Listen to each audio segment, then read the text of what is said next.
so let's explore all the options that you've selected and go over the pros and cons. Okay. Okay. Well, let's start with Victor again. What do you think would be the worst thing that could happen if I'm you sorry. don't tell him? That's all right. If he leaves me, will be the worst thing. And also, I guess losing his trust. But if he leaves me. So let's consider the consequences if you don't tell Victor. Well, he might cancel the wedding that we've worked so hard to plan. And there might be a chance that he might leave me either way. So either way, whether you tell him or don't tell him, there's a chance that he's going to leave you. Is that what you're saying? Okay.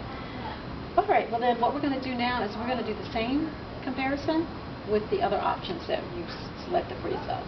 Is that okay? Can you think of any pros and cons for adoption? Well, I think the downfall about it all is the fact that it wouldn't be our biological child. But I guess it would still give us a sense of that we're a family. Okay. So you're still going to have your family. Yeah. Okay, so what about surrogacy and in vitro fertilization? What are the pros and cons with that? Well, in vitro, I'm paying all that money, and there's a chance that I may not get pregnant. And surrogacy, the fact that someone else is bearing my baby, and they could be smoking, drinking, so that could be a health concern if they do decide to give me. I'm sorry. Not having, so basically your concern with surrogacy is you not having control of the person that's carrying the baby for you. Right. Okay. That makes sense. And that scares me. Okay, yeah, that makes a lot of sense, Jessica. So what do you think about second opinion?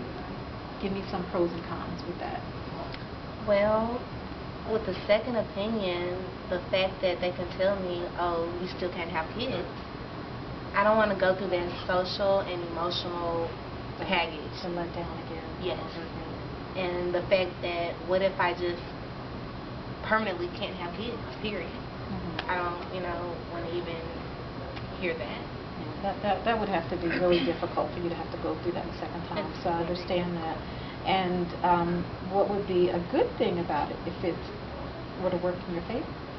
Well, I guess the good thing is the fact that I can have kids and me and Victor can move along. So I just want to make sure, you said that the downside would be the letdown of having to go through that again.